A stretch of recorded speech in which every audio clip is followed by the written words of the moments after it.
사도행전을 우리가 함께 계속해서 읽고 있습니다.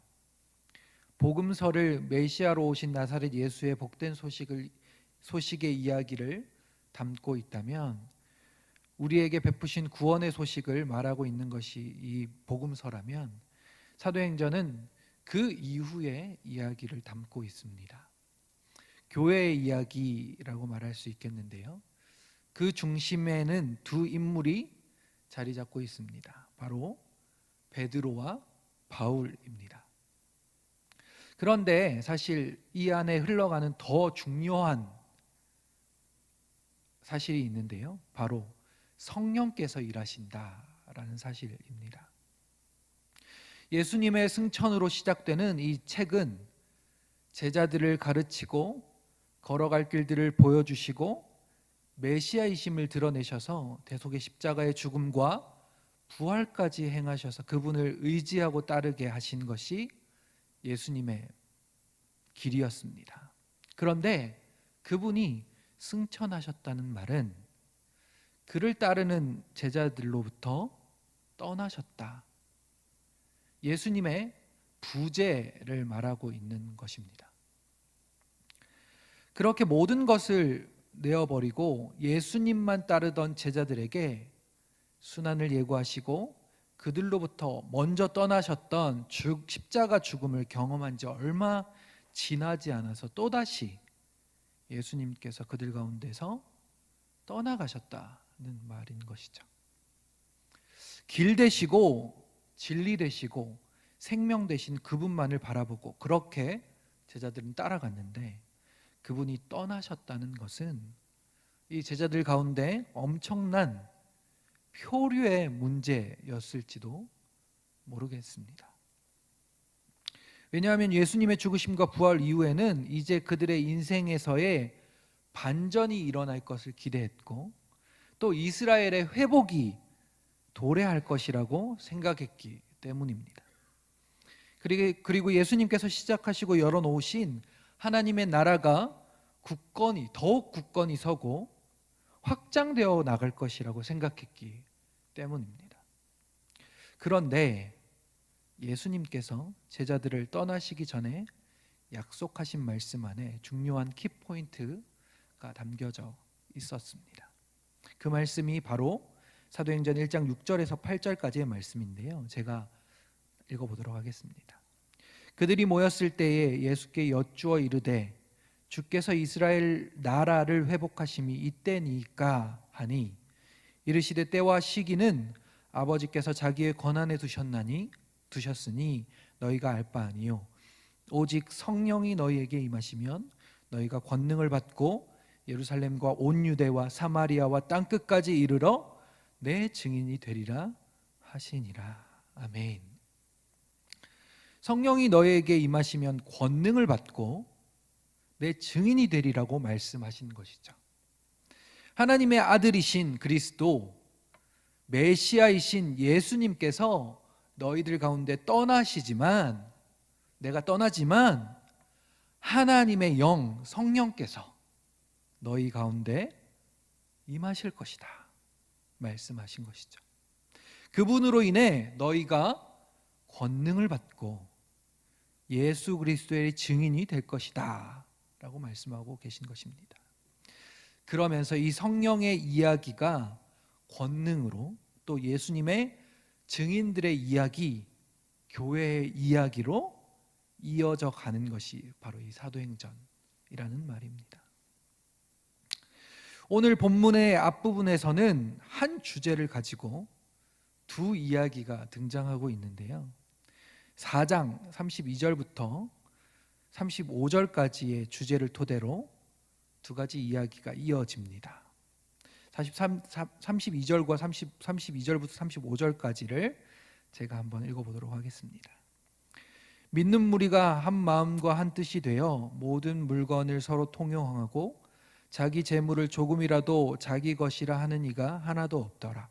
사도들이 큰 권능으로 주 예수의 부활을 증언하니 무리가 큰 은혜를 받아 그 중에 가난한 사람이 없으니 이는 밭과 집 있는 자는 팔아 그 판 것의 값을 가져다가 사도들의 발 앞에 두매 그들이 각 사람의 필요를 따라 나누어 줌이라. 요약하면 예수 그리스도를 믿는 무리가 그 믿음의 공동체로, 생활의 공동체로 하나가 되어졌는데 그곳에서 자신의 것을 주장하는 사람이 없었다라고 말하고요. 그리고 예수의 부활을 증언함으로 인해서 은혜 가운데 자신의 것을 내어 필요한 것에 쓰일 수 있도록 한 것입니다. 그러면서 그 좋은 예로 요셉, 사도들이 부르는 이름이 따로 있었던 것 같은데요, 바나바라고 하는 사람의 이야기를 하고 있습니다. 36절과 37절입니다. 구브로에서 난 레위족 사람이 있으니 이름은 요셉이라 사도들이 일컬어 바나바라, 번역하면 위로의 아들이라 하니 그가 밭에 있음에 팔아 그 값을 가지고 사도들의 발 앞에 두니라. 또 반대로 좋지 않은 예를 5장 1절부터 11절까지 이야기하고 있었습니다. 바로 아나니아와 삽비라고 하는 사람들의 이야기인데요, 이들도 자신의 소유를 팔아 사도들에게 드렸는데 그 액수의 문제가 아니라 땅을 팔아 얼마를 감추어 놓고 모든 것을 드린 것처럼 드렸다가 죽게 되는 그러한 끔찍한 사건이었습니다. 성령을 속이는 일이 얼마나 무서운 일인지 보여주고 있는 일인데, 믿음의 무리, 믿음의 공동체, 믿음의 사람들 가운데 큰 어려움 가운데 처하게 된 사건이기도 했습니다. 충격적인 사건이었던 것이죠, 그 공동체 안에서. 제가 예전에 다른 교회에서 사역을 하고 있을 때가 있었습니다. 교회 학교를 담당하고 있었을 때인데요, 여름 수련회를 준비하는 기간이 되면 바닷가로 아이들을 데리고 가서 바닷물에서 좀 놀게 해주고 싶은 마음들이 있었습니다. 제가 어릴 때부터 바닷가 근처에 살기도 했고, 여름에 바닷가 한번 가줘야, 모래사장에서 한번 놀아줘야, 또 바다 물놀이를 제대로 한번 해줘야 여름을 보낸 것 같다는 생각이 들어져서 꼭 이 서울 촌놈들에게 바다 경험하게 하리라고 생각했었습니다. 그래서 넌지시 담임 목사님께 바닷가로 계획을 세워볼까 한다 이렇게 말씀드려보면 그러지 말고 기도원으로 가서 수련회를 하라고 딱 잘라서 말씀하시는 것이었습니다. 그래서 순종하는 마음으로 이번에는 기도원으로 가서 수련회를 하고, 눈치 없이 내년에는 꼭 바닷가 근처로 그 교회로 가서 수련회를 하리라 다짐했었습니다. 그런데 결국 기도원으로 수련회를 갈 수밖에 없었습니다. 그 이유가 있었는데요, 이 교회에 조금 오래 계셨던 한 분이 눈치 없는 저에게 이런 이야기를 해주셨습니다. 오래전에 바닷가로 수련회를 갔다가 사고가 있었다는 것이죠. 그 일로 인해 교회가 참 많이 어려웠었다고 말합니다. 그래서 그 일이 지난 지 10년이 넘었음에도 불구하고 수련회를 기도원으로만 갈 수밖에 없는 이유가 있었다라고 말해주셨습니다. 제가 그 얘기를 듣고 교회가 참 어려웠겠구나. 그리고 목사님이 이해가 되었습니다. 그 교회에서 더 이상 바닷가 수련회의 꿈은 그래서 접었습니다. 교회 안에 어려운 일이 닥칠 수 있습니다. 어떤 일이, 어떤 상황이 우리에게 찾아올지 모르기 때문입니다. 오늘 본문에서도 큰 사건이 터지게 된 일이었죠. 이 이야기는 두 사람의 죽음에 대한 이야기이기도 했지만 그때 당시에 몇십 년 동안 회자되는 그러한 이야기로 그친 것이 아니라 2000년이 넘는 시간을 지나서 우리 가운데에도 들려지고 있는 사건이기 때문입니다. 그런데 놀라운 사실은 이 사건으로 인해 공동체와 교회가 어려움과 힘듦을 겪었지만 그 고통을 넘어서 더 움츠러들지 않고 오히려 그것을 하나님을 두려워하는 것으로 그분을 경외하고 그분 앞에 정직하고 진실하게 서게 되며 성령의 능력이 일어나게 되는 교회가 되어졌다는 사실이 오늘의 말씀 가운데 있습니다. 5장 11절입니다. 온 교회와 이 일을 듣는 사람들이 다 크게 두려워하니라. 그렇게 공동체가 어려움 가운데서도 새로워지고 하나님을 경외하는 마음으로 살아가기 시작하니까 예수님께서 이 땅 가운데 보여주셨던 하나님의 나라의 일들이 사도들을 통해서 일어나기 시작한 것입니다. 그 이야기가 이제 오늘 우리가 함께 보고 있는 12절부터 16절까지의 말씀인 것이죠. 12절부터 16절까지의 말씀을 다시 한번 읽어보도록 하겠습니다. 시작.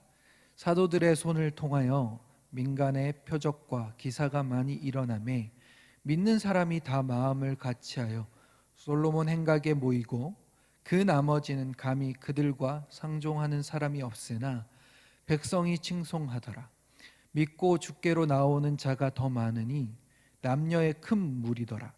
심지어 병든 사람을 메고 거리에 나가 침대와 요 위에 누이고 베드로가 지나갈 때에 혹 그의 그림자라도 누구에게 덮일까 바라고 예루살렘 부근의 수많은 사람들도 모여 병든 사람과 더러운 귀신에게 괴로움 받는 사람을 데리고 와서 다 나음을 얻으니라. 아멘. 예수님께서 행하셨던 그 표적과 기사처럼 사도들의 손을 통해 표적과 기사들이 나타났다 이야기합니다. 그리고 그 일로 인해서 믿고 주께로 나오는 자가 더 많았다라고 말합니다. 남녀가 큰 무리가 되었다 말하고요. 예수님의 옷자락을 만져 병 고침을 받을까 했던 사람들처럼 베드로의 그림자가 덮이면 병이 나을까 병든 사람들을 메고 거리에 나와 누이는 일까지 일어났다라고 말합니다.